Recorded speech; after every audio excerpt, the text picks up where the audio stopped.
Dear students, collision topic चल रहा है। हमने पिछले टर्म में बताया था direct impact between a horizontal rigid surface and a ball, जिसमें rebound velocity E into u, rebound height E square into h dash बराबर E स्क्वायर एच।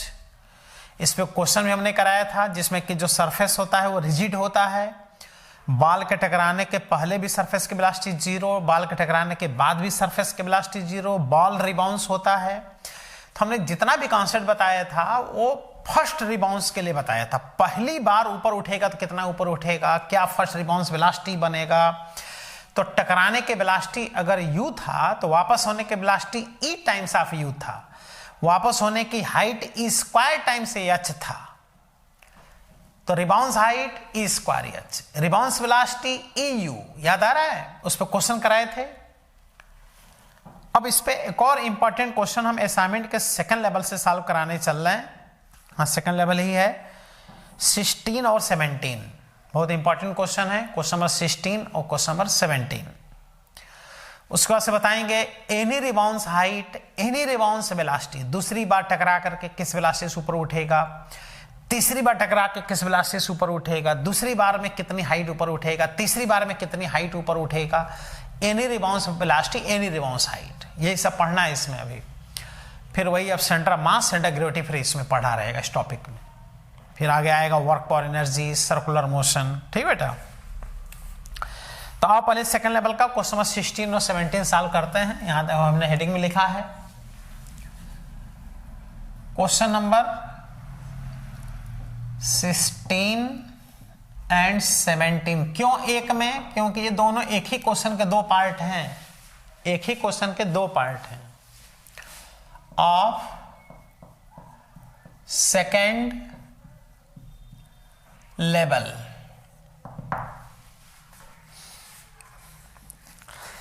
तो पहले 16 वाला पार्ट दिया है, फिर 17 वाला पार्ट दिया है। तो पहले 16 सॉल्व कर रहे हैं, फिर 17 सॉल्व कर लेते हैं, लेकिन दोनों साल एक ही साथ होगा। Particle strikes a horizontal frictionless floor with the speed u at angle theta with the vertical and rebounds with speed v at angle phi with the vertical. The coefficient of restitution between the floor and particle is e, the magnitude of v, and 17 पूछ रहा है in previous question the angle of phi is. देखो, ये एक horizontal rigid surface है, ये normal है, ठीक है, और एक बॉडी इस पे आकर के टकराता है, टकरा करके फिर वापस होता है। ये बॉडी इस पे आके टकराया, m मास का बॉडी, फिर वापस हुआ वही बॉडी, m मास का बॉडी वापस हुआ। तो टकराने का स्पीड u दिया है, वापस होने का स्पीड v, यही फाइंड करना है। ये एंगल दिए हैं थीटा और ये एंगल दिया है फाई, ये फाई भी फाइंड करना है। किस एंगल पे रिबाउंस होगा, क्या रिबाउंस स्पीड बनेगा, ये नॉर्मल है और कोएफिशिएंट ऑफ रिस्टिट्यूशन E है, तो V भी फाइंड करना है, फाई भी फाइंड करना है। क्वेश्चन नंबर 16 में V फाइंड करना है, क्वेश्चन नंबर 17 में फाई फाइंड करना है। तो इसमें जो ऑप्शन दिए हैं, पहला ऑप्शन EU, फिर 1 minus E times of U, U root over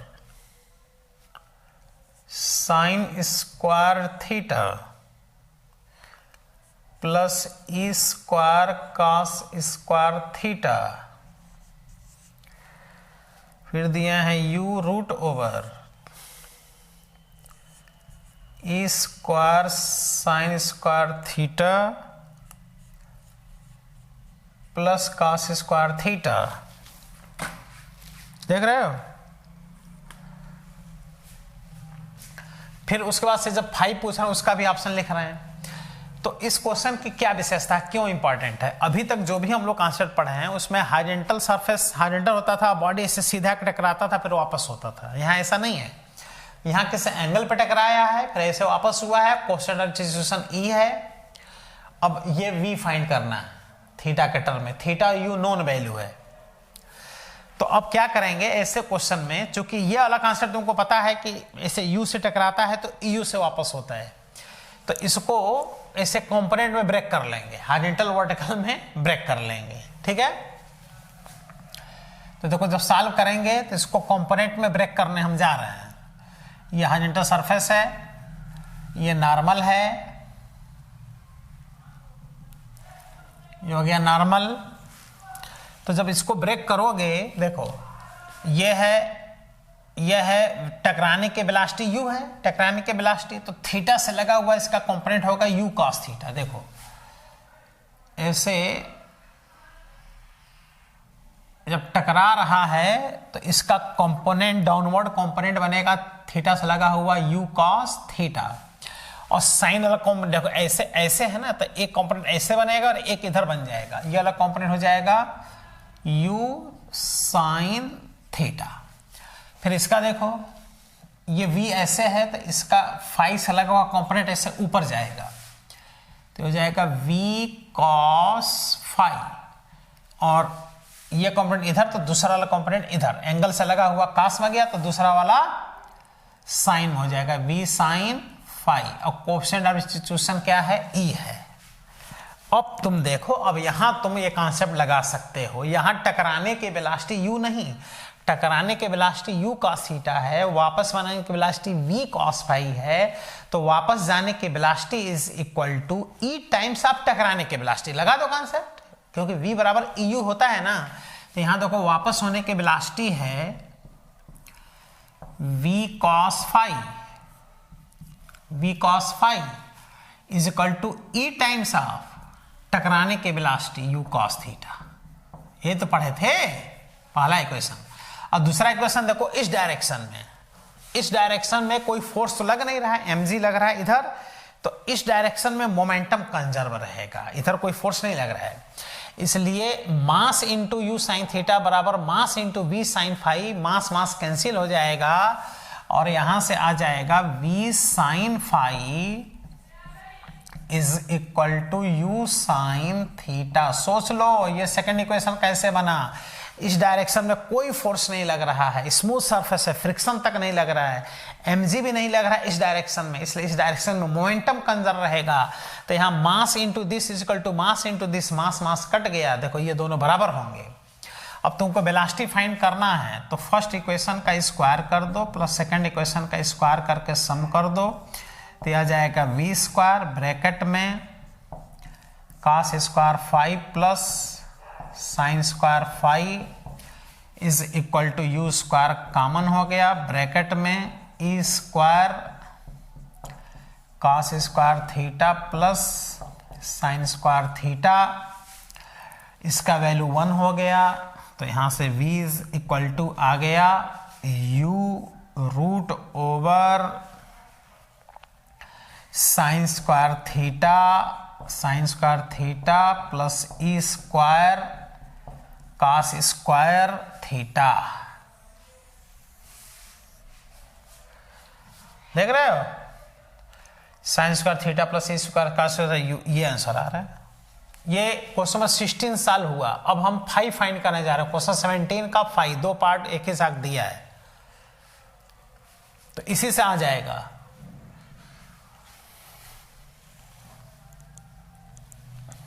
second part में क्वेश्चन नंबर 17 में अब एंगल पूछ रहे हैं, किस एंगल से वापस होगा, तो उसका ऑप्शन हम लिख रहे हैं, देखो दिया है 17 वाले पार्ट में वो एंगल होगा थीटा मतलब जिस एंगल पर टकराया उसे से वापस कब होता, जब परफेक्टली इलास्टिक कोलिजन होता। फिर दे रहे हैं tan इनवर्स ई tan थीटा, फिर दे रहे हैं tan inverse 1/e tan theta, फिर यहां दे रहे हैं 1 प्लस ई इंटू थीटा। तो जानते हो इसके लिए क्या करो, इन्हीं दोनों इक्वेशन से सॉल्व कर लो। देखो सेकंड में अगर फर्स्ट से डिवाइड कर दो तो फाई का वैल्यू आ जाएगा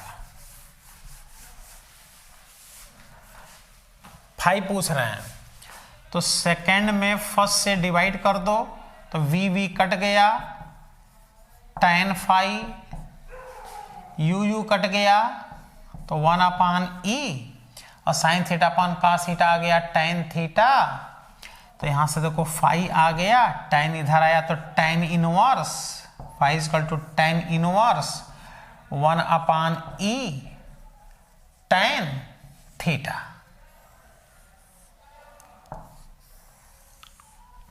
ठीक है बेटा। तो जो इसका सेकंड पार्ट है, क्वेश्चन नंबर 16 का पहले आंसर आ गया था, क्वेश्चन नंबर 17 में ये आंसर आ रहा है, tan inverse 1/e tan theta. तो इंपॉर्टेंट इसलिए है कि direct impact between A ball and rigid surface का भी क्वेश्चन है, लेकिन यहाँ पे जो बॉडी टकराया है किसी एंगल पे टकराया है, उसको हमने कंपोनेंट में कन्वर्ट कर दिया, कंपोनेंट में कन्वर्ट करके इधर मोमेंटम कंजर्व करा दिया। इस वाले में न्यूटन एक्सपेरिमेंटल फॉर्मूले से जो पिछले टाइम हमने फॉर्मूला बनाया था कि V बराबर EU, उससे क्वेश्चन सॉल्व कर लिया। ठीक बेटा।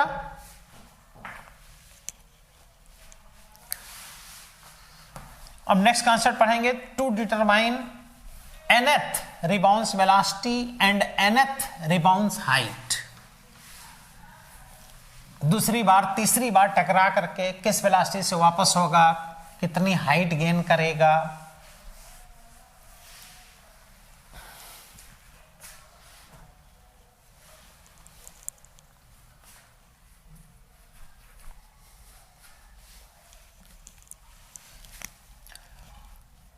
To determine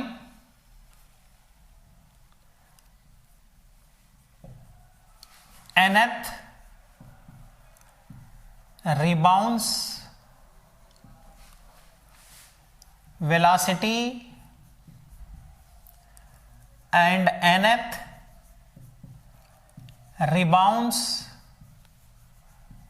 height।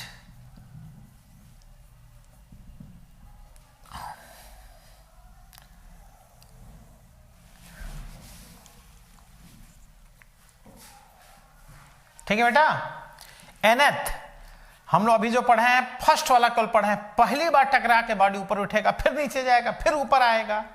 तो मान लो क्वेश्चन पूछ दे नहीं दूसरी बार क्या उसकी वेलोसिटी बनेगी, दूसरी बार कितना ऊपर उठेगा, तो एक जनरल फॉर्मूला, हम ब्रह्मास्त्र की बात करते हैं, एक ब्रह्मास्त्र देने जा रहे हैं जिससे कि कोई भी वेलोसिटी और हाइट तुम निकाल सकते हो। इसके लिए देखो हम एक डायग्राम बना रहे हैं। इस डायग्राम में यहां से हम बॉडी को गिरा रहे हैं, ये बॉडी चलो इसे गिरा, फिर रिबाउंस हुआ, तो वो रिबाउंस देखो यहां दिखा रहे हैं, ये बॉडी ऊपर गया, फिर नीचे आया, फिर ऊपर गया। ये डायग्राम तुमको समझ में आ रहा होगा, ऐसे होता है। ये कब तक होता रहता है, इनफाइनाइट बार, इनफाइनाइट बार ऐसे कोलिजन होगा, वह बॉडी रेस्ट में आ जाएगा। अच्छा ये आगे क्यों बढ़ रहा है, आगे नहीं बढ़ रहा है, ये एक ही स्थान पे ऐसा होगा, इसलिए आगे इसलिए दिखाया जा रहा है कि समझ में आवे। तो इस बॉल को नीचे गिराया, कितनी हाइट से, h हाइट से, यहां u वेलोसिटी से टकराया, और u बराबर होगा √2gh। उसके बाद से वापस हुआ, फिर ये नीचे आया, तो ये रिबाउंस हाइट होगा h1,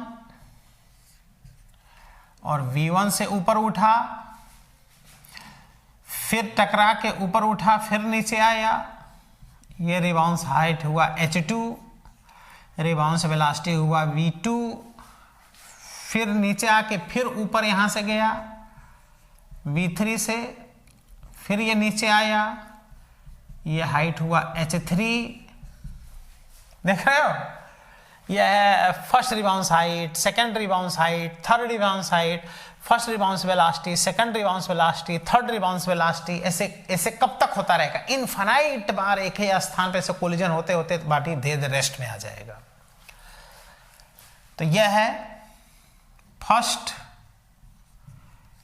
रीबाउंस, शॉर्ट में लिख रहे हैं रीबाउंस, ये दूसरी बार, सेकंड रीबाउंस, आरबी यानी रीबाउंस, ये होगा तीसरी बार, third rebounce.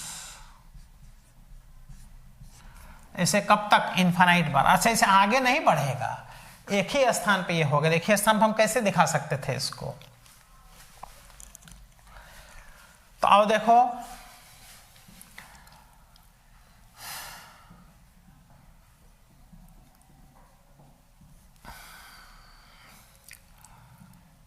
First rebounds height h1 h के लिए है, तो याद करो ई स्क्वायर एच, पढ़े हो ना पहली बार ई स्क्वायर एच। तो जो दूसरी बार वाला होगा, देखो दूसरी बार वाला, तो इसके लिए गिरने वाला हाइट h1 है। देखो इसके लिए h2 है, h2 के लिए h1 है, h1 के लिए h है, तो जो h2 होगा ये ई स्क्वायर h1 होगा, और h1 का वैल्यू है देखो ई स्क्वायर h, मिलके जो h2 होगा वो डियर ई पावर 4h होगा। अरे समझ में, देखो e power 4h। Second rebounce height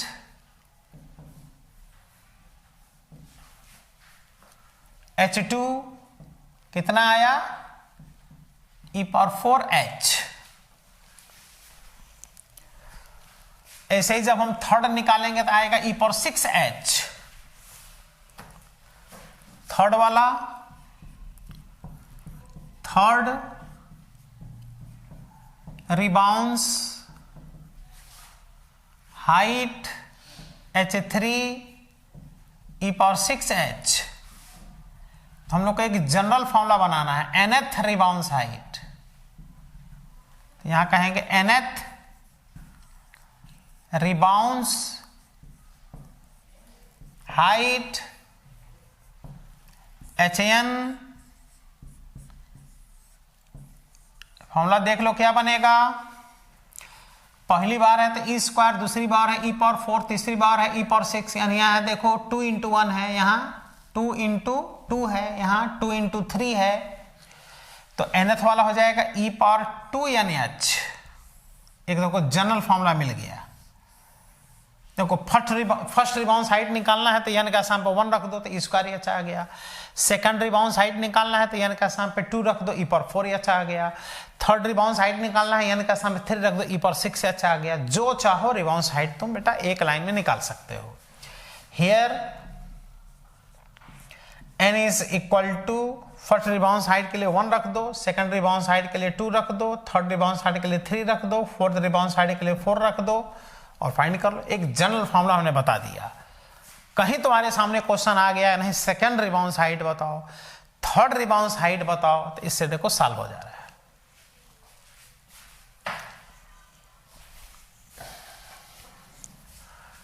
अब वेलोसिटी देखते हैं।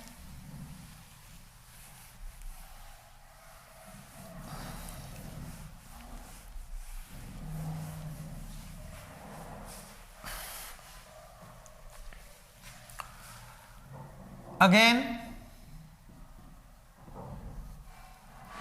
first rebounds velocity क्या पढ़े थे, v1 बराबर e into you, e into you, और u का वैल्यू होगा √2gh, e into you √2gh। Second rebounce velocity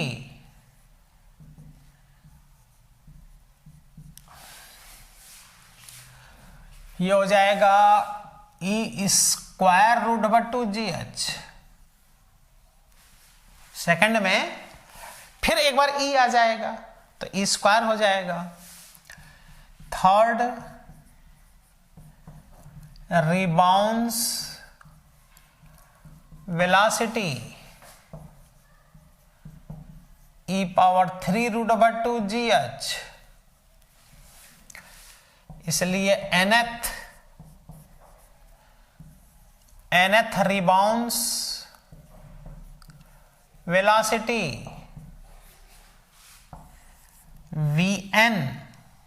vnth E root over 2g और h क्या होता है, जितने हाइट से इसको गिराए हो पहली बार वो नॉन वैल्यू है।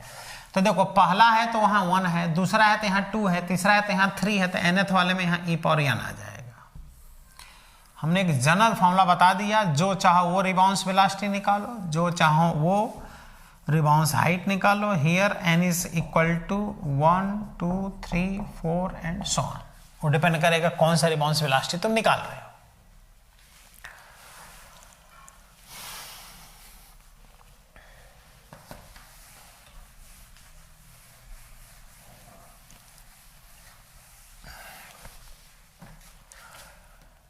जैसे क्वेश्चन है,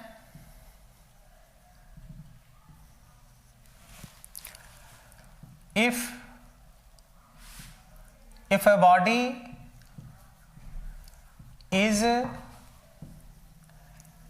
released from height 10 meter on a rigid surface, then find its second rebounds height if is equal to 1/2।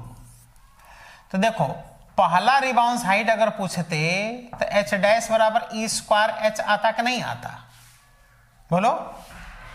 लेकिन दूसरा पूछ रहे हैं तो h2 पूछ रहे हैं, तो जनरल फॉर्मूला होता है e पावर 2nh, और सेकेंड रिबाउंस चाहिए तो n बराबर 2 लिख दो। तो सेकेंड रिबाउंस हाइट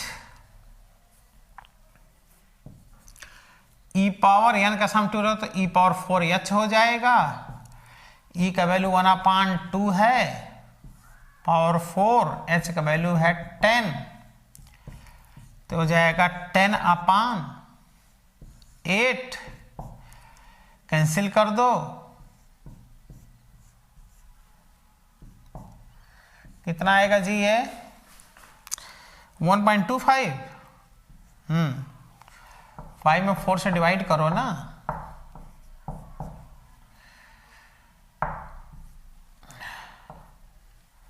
हाँ 1.25 मीटर ये ऊपर उठेगा, देख रहे हो। तो क्वेश्चन तो हर वैरायटी के बन रहे हैं, पहला वाला पूछा है, दूसरा तीसरा क्वेश्चन हमने एक जनरल फॉर्मूला बता दिया, इससे अपना क्वेश्चन कर लेना। Second rebounce height, third rebounce height, fourth कोई भी रिबाउंस हाइट, तो nth rebounce height e power 2nh, nth rebounce velocity e power n root over 2gh, e power n into u। ठीक, तो कोलिजन का concept देखें तो finish हो गया। हर कॉन्सेप्ट हमने बताया, Newton experimental formula, direct impact between rigid surface and a ball, identical bodies के बीच elastic collision, when elastic collision between two identical bodies takes place, then after collision their velocities are interchanged to each other, ये सब बताए। Law of conservation of linear momentum बताए, हर variety के question कराए। अब इसमें हम लोग को centre of mass and centre of gravity पढ़ना होगा, तो अगले टर्न पर हम स्टार्ट करेंगे। Centre of mass and centre of gravity दोनों एक ही बात है, अलग अलग नहीं पढ़ना है। वो सेंटर ऑफ मास निकालो चाहे सेंटर ऑफ ग्रेविटी निकालो, दोनों सेम आता है, क्योंकि छोटे छोटे बॉडीज का ऐसा हम लोग को पढ़ना है, बहुत बड़े बॉडीज का तो कोई पढ़ना नहीं है। इसलिए सेंटर ऑफ मास निकालो चाहे सेंटर ऑफ ग्रेविटी निकालो, दोनों सेम ही वैल्यू आते हैं। ठीक है बेटा, थैंक यू।